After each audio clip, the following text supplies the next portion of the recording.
Aw tulo bɛ adamadenya ani yiriwa radio-so HDFM de Mankana. Ni aw ka kunnafoniw ye bamanankan na. Alamɛbaaw ani yantuma a sɔgɔn bɛ buna adamadenya ani yiriwa radio-so HDFM na ni ye aw ka dɔnkibar waati sele a y'aw bisimila kɛnɛ kana na dɔnkibar kunnafoni na bakuruba an b'a daminɛ Tɔnbutukaw fɛ yen nɔ min ye wulikajɔ belebeleba kɛra waasa ka se ka maaw kɔni fanga fara ɲɔgɔn kan ni ka dɔ fara u ka dɔntaw kan ka se ka gɛlɛyaba kɔni kɛlɛ ka bɔ an ka jamana kɔnɔna na n'an ko ma ko violence basée sur le genre an na kuma o kan bi dɔnkibar kɔnɔna na ni o tɛmɛna ka bɔ yen nɔ Bamakɔ yan nɔ wulikajɔ belebeleba kɔni kɛra min ye waasa ka se ka musolakaw ka olu kɔni lafaamuya kunnafoni kolo o bɛ se ka kɛlɛ ka bɔ an ka jamana kɔnɔna na cogoya min na ni o ye ka tiɲɛ ka o ta ni ka kunnafoni kolon kɛlɛ an na kuma o fana kan bi dɔnkibar kɔnɔna na ninnu de ye bakurubaw ye dɔwɛrɛ b'an bolo sɔɔni an bɛna walawalaliw kɛ aw ye. Aw tulo bɛ adamadenya ani yiriwa radio-so HDFM de Mankana. Tibarikala a y'aw bisimila kokura dɔnkibaru kɛnɛ kana na i n'a fɔ an bɔra k'a fɔ kunnafoni bakurubaw la cogoya min na Tɔnbutukaw fɛ yen nɔ tile saba kalan kɔni kɛra ka ɲɛsin maaw ma waasa o bɛ se ka faamuya kɔni sɔrɔ ka ɲɛsin min ye waleya cɛjugu ma an ka jamana kɔni kɔnɔna na ni o ye ka dankari maa la k'i ye cɛ ye walima k'i ye muso ye n'an ko ma ko violence basée sur le genre o tile saba in a baara kɔni daminɛna min ye novembre kalo tile 11 ka taa bila tile 13 san 2025 Tɔnbutu u ka yɔrɔ min kɔni bɛ yen n'an ko ma ko chambre de commerce fɛn min ye n'i y'a ta k'a lajɛ maaw kɔni farala ɲɔgɔn kan maa minnu ni u ka wulikajɔ kɔni ɲɛsin bɛ buna adamadenya dɛmɛ ale ye baaraw kɔni mɔ ani maa minnu fana ni olu kɔni ye VBG ale dɔnba ŋanaw ye ninnu bɛɛ lajɛlen de kɔni farala ɲɔgɔn kan ni ka se ka kalanbulon kɔni dayɛlɛ ka ɲɛsin maaw kɔni mɔ ni baara in ale kɔni kɛcogo ɲuman kɔni na ni baara belebeleba in a nun donna AMSS ani min ye l'INFP olu maaw kɔni ka bolodi ɲɔgɔnma kɔni kɔnɔna na waasa ka se ka maaw kɔni bilasira maa minnu ni dankarila u la ka daa kan k'u ye cɛ ye walima k'u ye muso ye fɛn min ye ni wulikajɔ belebeleba in ale kɔni kɛra min ye jɛkulu kɔni caman fɛ waasa faamuyaw o bɛ se ka sɔrɔ maaw fɛ cogoya min na an balakaw olu ka jɛkulu min bɛ an fɛ yan n'an ko ma ko association la femme en moi olu kɔni ye kalanbulon dayɛlɛ ka ɲɛsin maa damadɔ kɔni mɔ min bɛ maa mugan bɔɲɔgɔnko kɔni bɔ waasa ka se ka u ka faamuya kɔni bonya ka ɲɛsin ni kunnafoni kolo ale kɔni carili kɔni mɔ an ka jamana kɔni kɔnɔ u ye baabuse min kɔni ta o de ye ko ka tiɲɛ ta ni ka kunnafoni kolo ka o kɛlɛ ni ka musow ani bogotiginiw ka olu ka hakɛ ka se ka o kɔni tanga ni baara belebeleba in a kɛra novembre kalo tile 11 k'a kun cɛ a tile 14 na ka ɲɛsin min ye musolakaw kɔni mɔ waasa ka se ka camanba kɔni fara u ka dɔntaw kɔni ka na min ye kunnafoni kolo ale kɔni kɛlɛli la ani fana ka se ka min ye wulikajɔ ka se ka o kɔni ɲɛsin an balakaw kɔni fan fɛ min ye kunnafoni ale di cogo ɲuman kɔni na an ka jamana kunnafoni kunkuruw la an b'o daminɛ Tɔnbutukaw kɔni fɛ yen nɔ min ye waasa ka se ka kalanko ka o sinsin an ka jamana kɔni kɔnɔna na min ye plan international Mali maaw olu kɔni ye min ye dɛmɛ belebeleba kɔni ta ka ɲɛsin Tɔnbutu ale kɔni kalansoba dɔ kɔni mɔ kɛrɛnkɛrɛnnenya la yɔrɔ min kɔni ni a bɛ Baris Alafiya ale kɔni komini kɔni kɔnɔna na plan international Mali maaw olu de kɔni ye u ka kalanso dɔ kɔni bɛ yen n'an ko ma ko Baidoji ak Iknadoji o kalanso in u ye nin kura kɔni fiyɛ a la waasa ka se ka min ye kalandenw olu kɔni kolo sinsin fɛn min ye u ka projet min kɔni bɛ yen ni a bɛ wele ko Escarib ale kɔni de sababuya la ni wulikajɔ belebeleba in kɔni kɛra ni a musaka bɛɛ lajɛlen kɔni bɔra min ye plan international Irland maaw kɔni kunna min ye a baaraw kɔni lawaleyala min ye Awomak ka taa se jɛkulu wɛrɛw kɔni mɔ kilasi 3 olu de kɔni kurakurayara ni ka se ka u ka kalanso ɲɛma ni o kɔni ye direction ye ka se ka o fana jɔ. Fɛn min ye laɲini min kɔni bɛ ni wulikajɔ in kɔni kɔnɔna na, o de ye ka se ka denmisɛnninw bɛɛ lajɛlen kɔni bisimila ha ka ja maa min kɔni bɛ ni Alahu Taala kɛn bɛ ka lojura kɔni don u garijɛgɛ la, olu bɛɛ lajɛlen bɛ se ka u yɛrɛ ye maa tɔw cɛla cogoya min na. Projet min n'an ko a ma ko action anticipatoire, ale kɔni hukumu kɔnɔna na ekɔlidenw ani ekɔli karamɔgɔw olu kɔni ye sanuya minɛ ani kalanden minɛw kɔni sɔrɔ min ye waasa ka se ka an ka sigidaw ka se ka o kɔni lakana ani fana ka se ka lafaamuyali kɔni kɛ ka ɲɛsin waati yɛlɛma ale kɔni kibaruyaw kɔni mɔ. Fɛn min ye nin kɛnɛ belebeleba in a kɛra sababuya ye ni ka sigida maa ɲɛmaw ka olu kɔni fara ɲɔgɔn kan, kɛrɛnkɛrɛnnenya la OCHA Tɔnbukutu maaw ka taa se min ye Direction Nationale de l'Enseignement Normal maaw, olu bɛɛ lajɛlen de kɔni farala ɲɔgɔn kan ni ka se ka nin baara belebeleba in ka se ka o kɔni kɛ Tɔnbukutu ale kɔni marabolo kɔnɔna na. Sifinnakaw ani denmisɛnninnakaw olu kɔni ka kɛnɛya ko o ɲɔgɔn lajɛrɛ belebeleba kɔni kurunbo karila Hôtel Maïva la min baaraw kɔni nun donna AJICAD Mali kɔni maaw kɔni fɛ waasa ka se ka kibaruyaw ka se ka o kɔni di denmisɛnninw olu ka kɛnɛya ko o bɛ se ka sabati an ka jamana kɔnɔna na cogoya min na. O de la an ka jamana ninnu kɔni kɔnɔna na ko kɛmɛ sigi la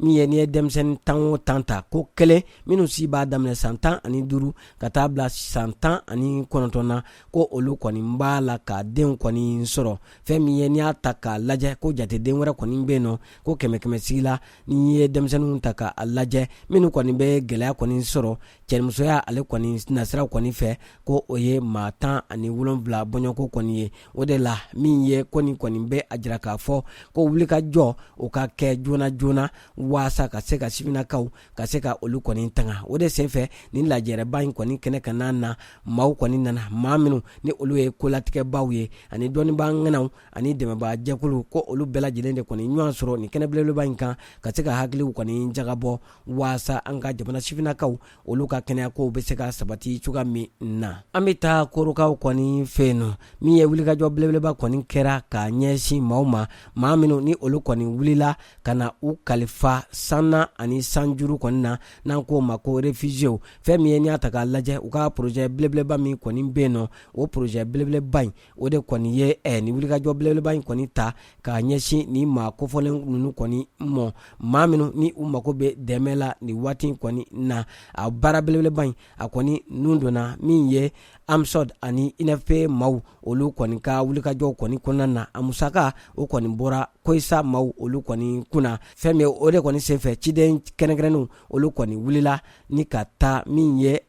dugu la dugu minnu kɔni bɛ yen nɔ ni o ye sanna ani sanjuru kɔni ye koro ale kɔni marabolo kɔni kɔnɔna na waasa ka taa dɛmɛ kɔni ta ka maaw kɔni sɛgɛrɛ maa minnu ni olu kɔni wulila ka na u kun kalifa korokaw kɔni fɛ yen nɔ o dɛmɛ ninnu kɔni bɛ tali kɛ a taara k'a ɲɛsin muso kɔnɔmaw ani denmisɛnninnakaw ani min ye maakɔrɔbaw kɔni ma minnu si janfara kosɛbɛ. Fɛn min ye u ka nin mission in kɔni kɔnɔna na u ye jaabi jɔnjɔn kɔni sɔrɔ. Jaabiw olu kɔni bɛ tali kɛ sɛgɛsɛgɛliw kɔni taara k'a ɲɛsin maa 400 ani 40 bɔɲɔgɔnko kɔni mɔ. O fana tɛmɛnen kɔ ka bɔ yen nɔ min ye muso 53 bɔɲɔgɔnko bɛ yen nɔ olu fana ka kɛnɛyako kɔni kɔlɔsi la. O fana bɔlen kɔ yen nɔ min ye maa 63 olu fana sɛgɛsɛgɛra ka ɲɛsin min ye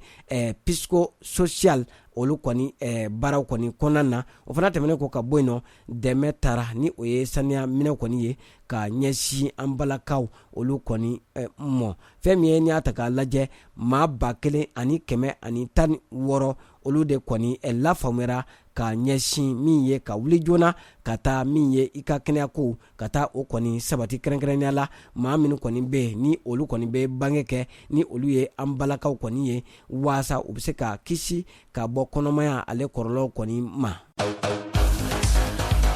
Aw tulo bɛ adamadenya ani yiriwa arajoso HDFM de Mankana.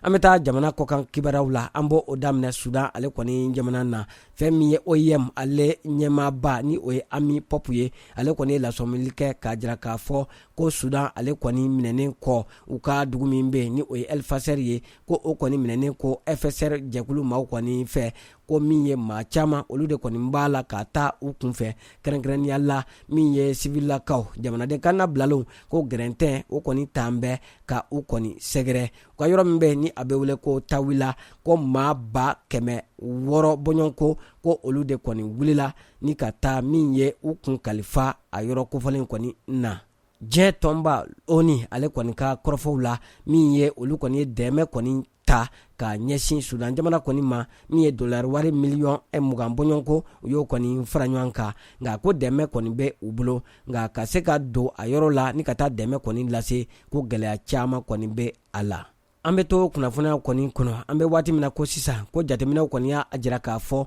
ko diɲɛ laban kɔni b'a la ka kalaya min ye ko n'i y'a ta k'a lajɛ min kɔni bɛ wele jateden min kɔni bɛ yen ni o kɔni ye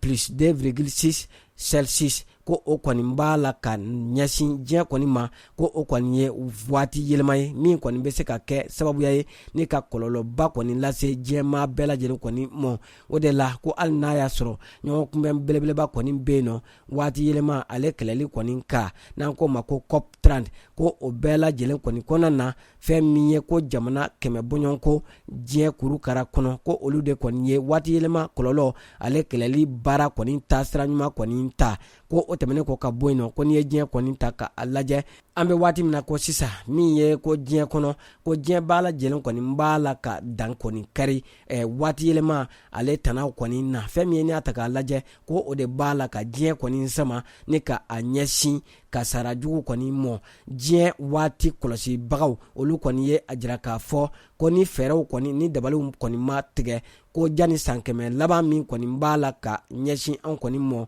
ko fɛn min ye ko gɛlɛya caman o bɛna ta ka ɲɛnɛmaya kɔni sɛgɛrɛ ka sababuya kɛ waati yɛlɛma ale kɔlɔlɔw kɔni ye. Novembre kalo tile 17 o ye don ye don min sɔnna bilalen don diɲɛ kɔni kɔnɔna na waasa ka se ka wolonugu cancer ka se ka o kɔni kɛlɛ ka bɔ diɲɛ kɔni kɔnɔna na o de kɔni hukumu kɔnɔna na min ye wulikajɔ o kɔni kɛra diɲɛ kɛnɛya sabatili jɛkuluba OMS maaw kɔni fɛ ni ka a ɲɛsin diɲɛ kurukara ale kɔni kɔnɔna na u ka sigi ko 78 ale kɔni senfɛ fɛn min ye n'i y'a ta k'a lajɛ ni wulikajɔ belebeleba in ko a kɔni bɛ a jira k'a fɔ fɛn min ye ko diɲɛ jamana 194 olu kɔni farala ɲɔgɔn kan ni ka a jira k'a fɔ ko bana kofɔlen in ko ka a kɛlɛ ni k'a tunu k'a bɔ diɲɛ ale kɔni kurukara kɔni kɔnɔna na ko kabini o kɔni kɛra cɛsiri ani wulikajɔ o kɔni bɛ sen na waati bɛɛ lajɛlen waasa ni bana kofɔlen in a bɛ se ka kɛlɛ ka bɔ diɲɛ kɔnɔna na cogoya min na kɛrɛnkɛrɛnnenya la an balakaw olu bɛ se ka kisi ka bɔ ni bana in tɔɔrɔ ma cogoya min na. Ni ne bɛna dansigi bi don kibaru la min lasera aw ma balimakɛ n'aw denkɛ Idrissa Badimi fɛ maa min tɛgɛ bɛ nɛgɛw la o ye Salimu Jara ye a k'an bɛɛ donna nataw la kunnafoni kuraw ale kɔni kɛnɛ kan.